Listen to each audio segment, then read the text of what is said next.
Welcome to day 8 of the 400-day Bible reading series. On day 8 we read Genesis chapter 8, Job chapter 8 and Luke chapter 7. Genesis chapter 8. Then God remembered Noah and every living thing, and all the animals that were with him in the ark. And God made a wind to pass over the earth, and the waters subsided. The fountains of the deep and the windows of heaven were also stopped, and the rain from heaven was restrained. And the waters receded continually from the earth. At the end of the 150 days, the waters decreased. Then the ark rested in the 7th month, the 17th day of the month, on the mountains of Ararat. And the waters decreased continually until the 10th month. In the 10th month, on the 1st day of the month, the tops of the mountains were seen. So it came to pass, at the end of 40 days, that Noah opened the window of the ark which he had made. Then he sent out a raven, which kept going to and fro until the waters had dried up from the earth. He also sent out from himself a dove, to see if the waters had receded from the face of the ground. But the dove found no resting place for the sole of her foot, and she returned into the ark to him, for the waters were on the face of the whole earth. So he put out his hand and took her, and drew her into the ark to himself. And he waited yet another 7 days, and again he sent the dove out from the ark. Then the dove came to him in the evening, and behold, a freshly plucked olive leaf was in her mouth. And Noah knew that the waters had receded from the earth. So he waited yet another 7 days, and sent out the dove, which did not return again to him any more. And it came to pass in the 601st year, in the 1st month, the 1st day of the month, that the waters were dried up from the earth. And Noah removed the covering of the ark, and looked, and indeed the surface of the ground was dry. And in the 2nd month, on the 27th day of the month, the earth was dried. Then God spoke to Noah, saying, Go out of the ark, you and your wife and your sons and your sons' wives with you. Bring out with you every living thing of all flesh that is with you, birds and cattle and every creeping thing that creeps on the earth, so that they may abound on the earth, and be fruitful and multiply on the earth. So Noah went out, and his sons and his wife and his sons' wives with him. Every animal, every creeping thing, every bird, and whatever creeps on the earth, according to their families, went out of the ark. Then Noah built an altar to the Lord, and took of every clean animal and of every clean bird, and offered burnt offerings on the altar. And the Lord smelled a soothing aroma.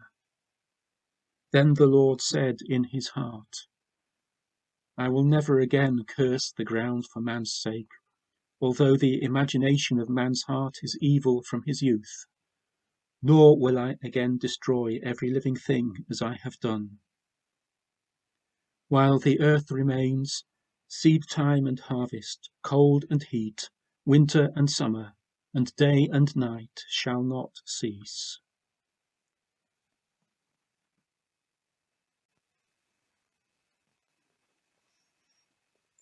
Job chapter 8. Then Bildad the Shuhite answered and said, How long will you speak these things, and the words of your mouth be like a strong wind? Does God subvert judgment, or does the Almighty pervert justice? If your sons have sinned against him, he has cast them away for their transgression. If you would earnestly seek God, and make your supplication to the Almighty, If you were pure and upright, surely now he would awake for you and prosper your rightful dwelling place. Though your beginning was small, yet your latter end would increase abundantly. For inquire, please, of the former age, and consider the things discovered by their fathers. For we were born yesterday and know nothing, because our days on earth are a shadow. Will they not teach you and tell you, and utter words from their heart? Can the papyrus grow up without a marsh? Can the reeds flourish without water? While it is yet green and not cut down, it withers before any other plant. So are the paths of all who forget God, and the hope of the hypocrite shall perish, whose confidence shall be cut off, and whose trust is a spider's web. He leans on his house, but it does not stand. He holds it fast, but it does not endure. He grows green in the sun, and his branches spread out in his garden. His roots wrap around the rock heap, and look for a place in the stones. If he is destroyed from his place, then it will deny him, saying, I have not seen you. Behold, this is the joy of his way, and out of the earth others will grow.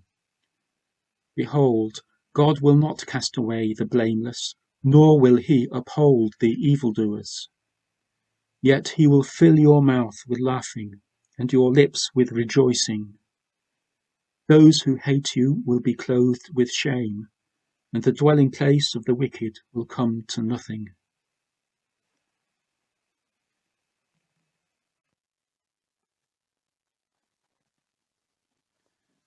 Luke chapter 7. Now, when he had concluded all his sayings in the hearing of the people, he entered Capernaum. And a certain centurion's servant, who was dear to him, was sick and ready to die. So when he heard about Jesus, he sent elders of the Jews to him, pleading with him to come and heal his servant. And when they came to Jesus, they begged him earnestly, saying that the one for whom he should do this was deserving. For he loves our nation and has built us a synagogue. Then Jesus went with them, and when he was already not far from the house, the centurion sent friends to him, saying to him, Lord, do not trouble yourself, for I am not worthy that you should enter under my roof. Therefore I did not even think myself worthy to come to you. But say the word, and my servant will be healed. For I also am a man placed under authority, having soldiers under me. And I say to one, Go, and he goes, and to another, Come, and he comes, and to my servant, Do this, and he does it. When Jesus heard these things, he marveled at him, and turned around and said to the crowd that followed him, I say to you, I have not found such great faith, not even in Israel. And those who were sent, returning to the house, found the servant well, who had been sick. Now it happened the day after that he went into a city called Nain, and many of his disciples went with him, and a large crowd. And when he came near the gate of the city, behold, a dead man was being carried out, the only son of his mother, and she was a widow. And a large crowd from the city was with her.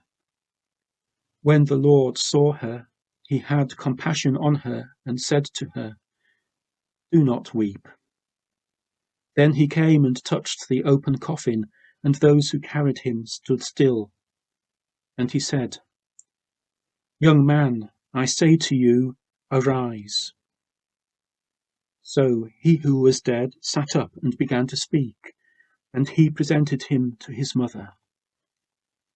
Then fear came upon all, and they glorified God, saying, A great prophet has risen up among us, and God has visited his people. And this report about him went throughout all Judea and all the surrounding region. Then the disciples of John reported to him concerning all these things. And John, calling 2 of his disciples to him, sent them to Jesus, saying, "Are you the coming one, or do we look for another?" When the men had come to him, they said, "John the Baptist has sent us to you, saying, 'Are you the coming one, or do we look for another?'" And that very hour he cured many of infirmities, afflictions, and evil spirits, and to many blind he gave sight. Jesus answered and said to them, "Go and tell John the things you have seen and heard, that the blind see, the lame walk, the lepers are cleansed, the deaf hear, the dead are raised, the poor have the gospel preached to them, and blessed is he who is not offended because of me." When the messengers of John had departed, he began to speak to the multitudes concerning John. "What did you go out into the wilderness to see? A reed shaken by the wind? But what did you go out to see? A man clothed in soft garments? Indeed, those who are gorgeously apparelled and live in luxury are in kings' courts. But what did you go out to see? A prophet? Yes, I say to you, and more than a prophet. This is he of whom it is written, 'Behold, I send my messenger before your face, who will prepare your way before you.' For I say to you, among those born of women there is not a greater than John the Baptist. But he who is least in the kingdom of God is greater than he." And when all the people heard him, even the tax collectors justified God, having been baptized with the baptism of John. But the Pharisees and lawyers rejected the will of God for themselves, not having been baptized by him. And the Lord said, "To what then shall I liken the men of this generation, and what are they like? They are like children sitting in the marketplace and calling to one another, saying, 'We played the flute for you, and you did not dance. We mourned to you, and you did not weep.' For John the Baptist came, neither eating bread nor drinking wine, and you say, 'He has a demon.' The Son of Man has come eating and drinking, and you say, 'Look, a glutton and a wine-bibber, a friend of tax collectors and sinners.' But wisdom is justified by all her children." Then one of the Pharisees asked him to eat with him, and he went to the Pharisee's house and sat down to eat. And behold, a woman in the city, who was a sinner, when she knew that Jesus sat at table in the Pharisee's house, brought an alabaster flask of fragrant oil, and stood at his feet behind him, weeping. And she began to wash his feet with her tears, and wiped them with the hair of her head. And she kissed his feet, and anointed them with the fragrant oil. Now when the Pharisee who had invited him saw this, he spoke to himself, saying, "This man, if he were a prophet, would know who and what manner of woman this is who is touching him, for she is a sinner." And Jesus answered and said to him, "Simon, I have something to say to you." So he said, "Teacher, say it." There was a certain creditor who had 2 debtors. One owed 500 denarii, and the other 50. And when they had nothing with which to repay, he freely forgave them both. Tell me, therefore, which of them will love him more? Simon answered and said, "I suppose the one whom he forgave more." And he said to him, "You have rightly judged." Then he turned to the woman and said to Simon, "Do you see this woman? I entered your house. You gave me no water for my feet, but she has washed my feet with her tears, and wiped them with the hair of her head. You gave me no kiss, but this woman has not ceased to kiss my feet since the time I came in. You did not anoint my head with oil, but this woman has anointed my feet with fragrant oil. Therefore I say to you, her sins, which are many, are forgiven, for she loved much. But to whom little is forgiven, the same loves little. Then he said to her, Your sins are forgiven. And those who sat at the table with him began to say to themselves, Who is this who even forgives sins? Then he said to the woman, Your faith has saved you. Go in peace.